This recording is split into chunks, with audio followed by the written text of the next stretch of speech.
بسم الله الرحمن الرحيم. الحمد لله الذي أنزل على عبده الكتاب ولم يجعل له عوجا قيما لينذر بأسا شديدا من لدنه ويبشر المؤمنين الذين يعملون الصالحات أن لهم أجرا حسنا ماكثين فيه أبدا وينذر الذين قالوا اتخذ الله ولدا ما لهم به من علم ولا لآبائهم كبرت كلمة تخرج من أفواههم إن يقولون إلا كذبا فلعلك باخع نفسك على آثارهم إن لم يؤمنوا بهذا الحديث أسفا إنا جعلنا ما على الأرض زينة لها لنبلوهم أيهم أحسن عملا وإنا لجاعلون ما عليها صعيدا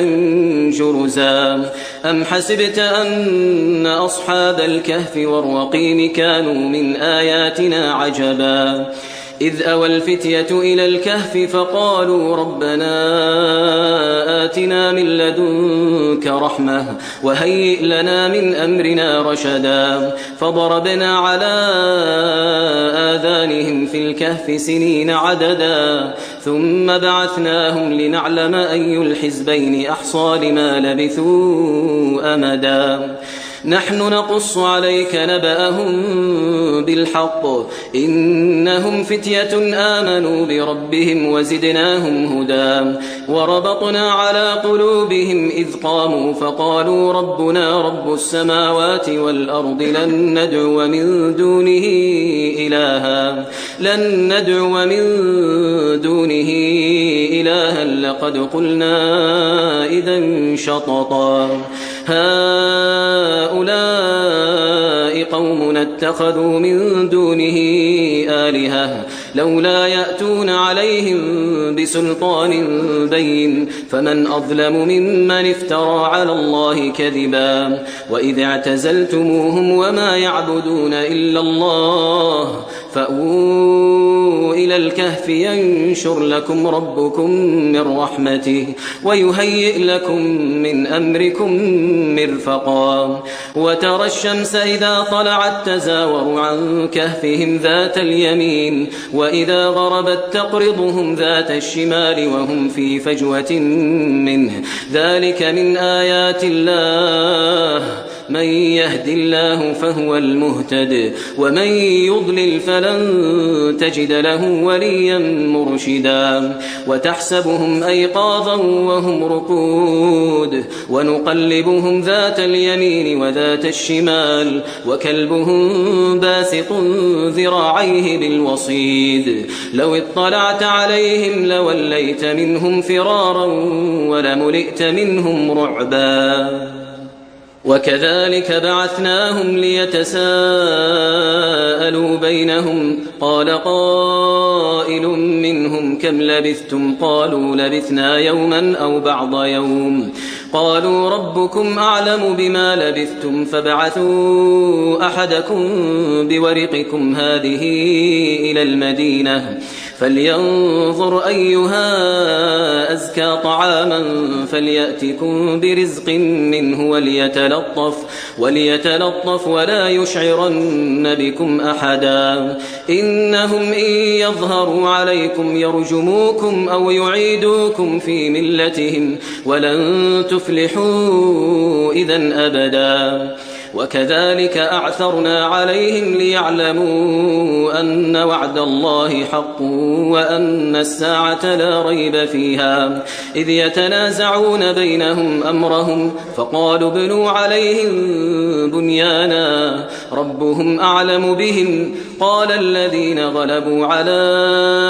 أمرهم لنتخذن عليهم مسجدا سيقولون ثلاثة رابعهم كلبهم ويقولون خمسة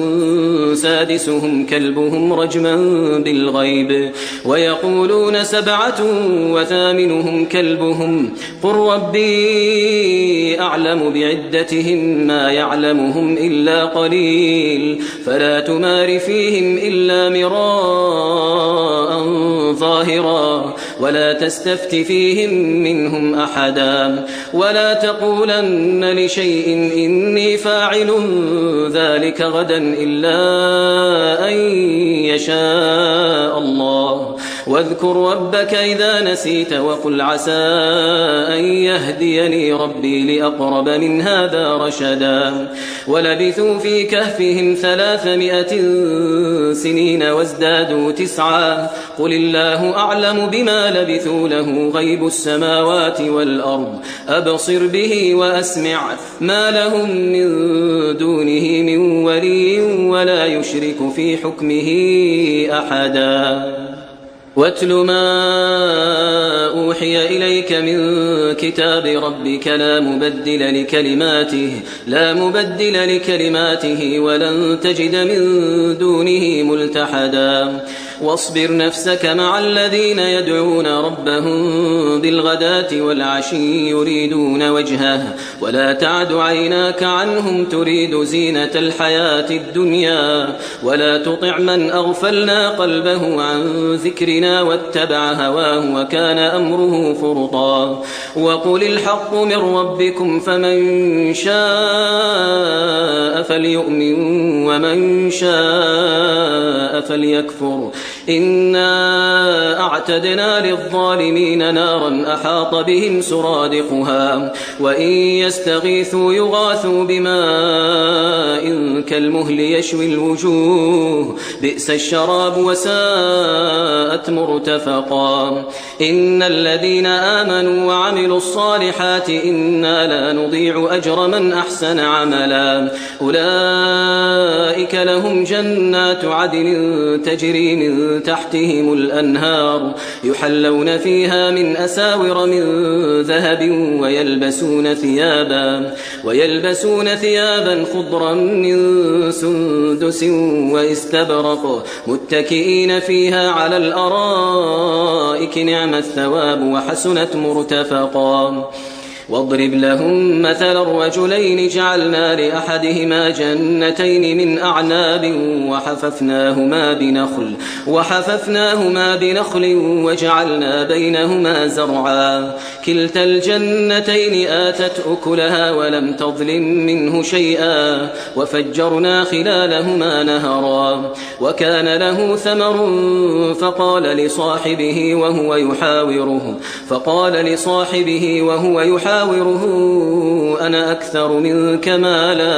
أنا أكثر منك مالا وأعز نفرا ودخل جنته وهو ظالم لنفسه قال ما أظن أن تبيد هذه أبدا وما أظن الساعة قائمة ولئن رددت إلى ربي لأجدن خيرا منها منقلبا قال له صاحبه وهو يحاوره أكفرت بالذي خلقك من تراب ثم من نطفة ثم سواك رجلا لكن هو الله ربي ولا أشرك بربي أحدا ولولا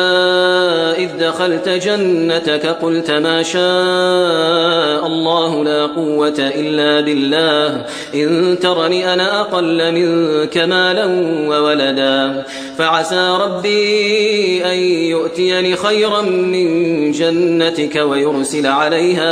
ويرسل عليها حسبانا من السماء فتصبح صعيدا زلقا أو يصبح ماؤها غورا فلن تستطيع له طلبا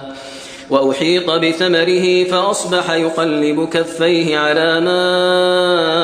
أنفق فيها وهي خاوية على عروشها ويقول يا ليتني لم أشرك بربي أحدا ولم تكن له فئة ينصرونه من دون الله وما كان منتصرا هنالك الولاية لله الحق هو خير ثوابا وخير عقبا واضرب لهم مثل الحياة الدنيا كماء إن أنزلناه من السماء فاختلط به نبات الأرض فأصبح هشيما تذروه الرياح وكان الله على كل شيء مقتدرا. المال والبنون زينة الحياة الدنيا والباقيات الصالحات خير عند ربك ثوابا وخير أملا. ويوم نسير الجبال وترى الأرض بارزة وحشرناهم فلم نغادر منهم أحدا وعرضوا على ربك صفا لقد جئتمونا كما خلقناكم أول مرة بل زعمتم أن لن نجعل لكم موعدا. ووضع الكتاب فترى المجرمين مشفقين مما فيه ويقولون يا ويلتنا ما لهذا الكتاب لا يغادر صغيرة ولا كبيرة إلا أحصاها ووجدوا ما عملوا حاضرا ولا يظلم ربك أحدا. وإذ قلنا للملائكة اسجدوا لآدم فسجدوا إلا إبليس كان من الجن ففسق عن أمر ربه أفتتخذونه وذريته أولياء من دوني وهم لكم عدو بئس للظالمين بدلا. ما أشهدتهم خلق السماوات والأرض ولا خلق أنفسهم وما كنت متخذ المضلين عضدا. ويوم يقول نادوا شركائي الذين زعمتم فدعوهم فلم يستجيبوا لهم وجعلنا بينهم موبقا. ورأى المجرمون النار فظنوا أنهم مواقعوها ولم يجدوا عنها مصرفا. ولقد صرفنا في هذا القرآن للناس من كل مثل وكان الإنسان أكثر شيء جدلا. وما منع الناس أن يؤمنوا إذ جاءهم الهدى ويستغفروا ربهم إلا أن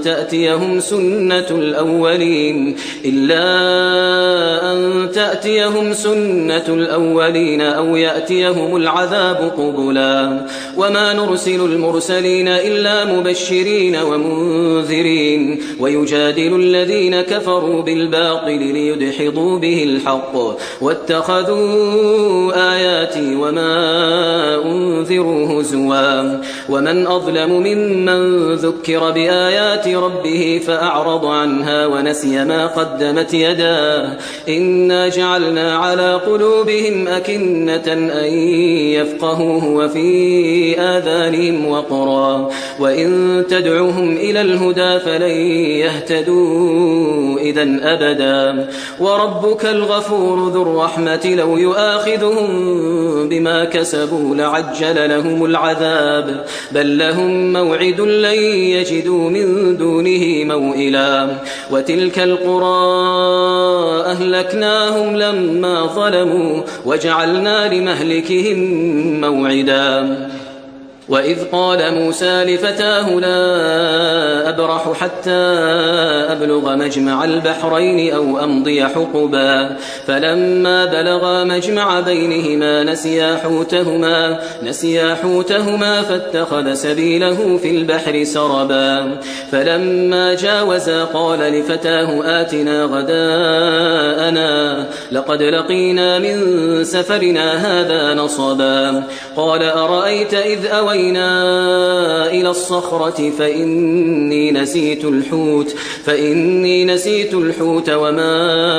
أنسانيه إلا الشيطان أن أذكره واتخذ سبيله في البحر عجبا. قال ذلك ما كنا نبغي فارتدا على آثارهما قصصا. فوجدا عبدا من عبادنا آتيناه رحمة من عندنا وعلمناه من لدنا علما. قال له موسى هل أتبعك على أن تعلمني مما علمت رشدا قال إنك لن تستطيع معي صبرا وكيف تصبر على ما لم تحط به خبرا قال ستجدني إن شاء الله صابرا ولا أعصي لك أمرا قال فإن اتبعتني فلا تسألني عن شيء حتى أحدث لك منه ذكرا فانطلقا حتى إذا ركبا في السفينة خرقها قال أخرقتها لتغرق أهلها لقد جئت شيئا إمرا قال ألم أقل إنك لن تستطيع معي صبرا قال لا تؤاخذني بما نسيت ولا ترهقني من أمري عسرا فانطلقا حتى إذا لقيا غلاما فقتله قال أقتلت نفسا زكية بغير نفس لقد جئت شيئا نكرا قال ألم أقل لك إنك لن تستطيع معي صبرا قال إن سألتك عن شيء بعدها فلا تصاحبني قد بلغت من لدني عذرا فانطلقا حتى إذا أتيا أهل قرية استطعما أهلها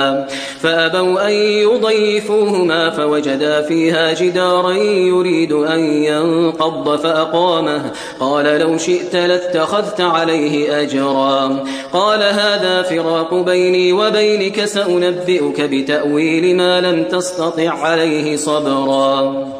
أما السفينة فكانت لمساكين يعملون في البحر فأردت أن أعيبها وكان وراءهم ملك يأخذ كل سفينة غصبا وأما الغلام فكان أبواه مؤمنين فخشينا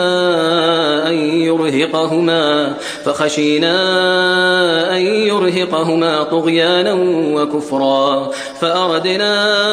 أن يبدلهما ربهما خيرا منه زكاة وأقرب رحما وأما الجدار فكان لغلامين يتيمين في المدينة وكان تحته كنز لهما وكان أبوهما صالحا فأراد ربك أن يبلغا أشدهما ويستخرجا كنزهما رحمة من ربك وما فعلته عن أمري ذلك تأويل ما لم تسطع عليه صبرا ويسألونك عن ذي القرنين قل سأتلو عليكم منه ذكرا إنا مكنا له في الأرض وآتيناه من كل شيء سببا فأتبع سببا حتى إذا بلغ مغرب الشمس وجدها تغرب في عين حمئة ووجد عندها قوما قلنا يا ذا القرنين إما أن تعذب وإما أن تتخذ فيهم حسنا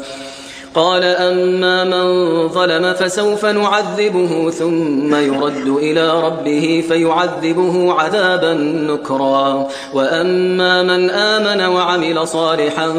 فله جزاء الحسنى وسنقول له من أمرنا يسرا ثم أتبع سببا حتى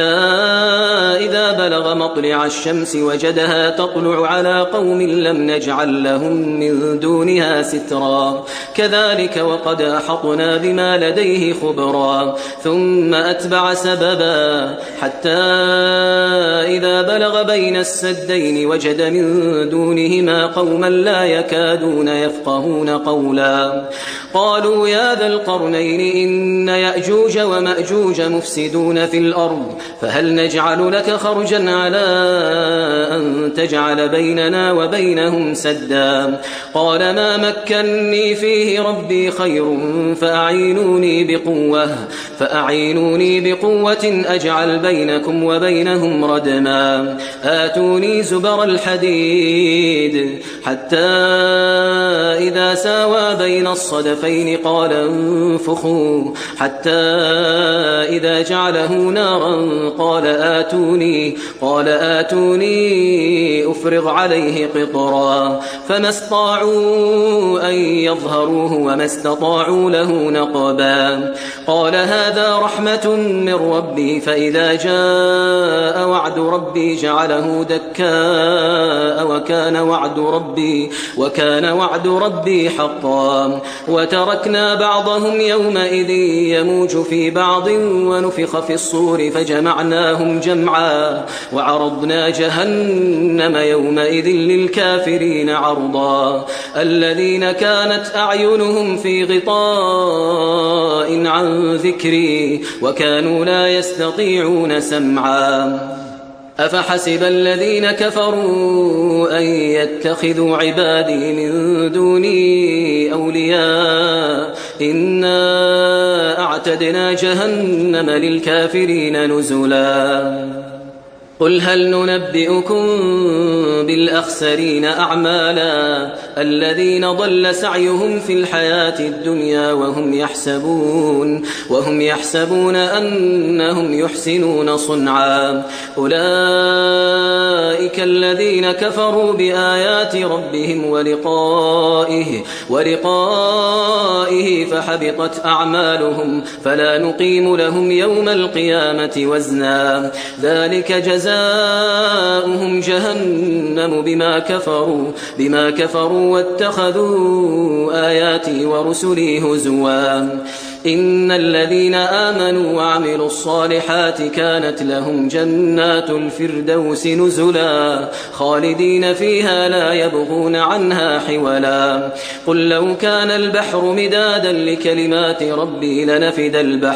لنفد البحر قبل أن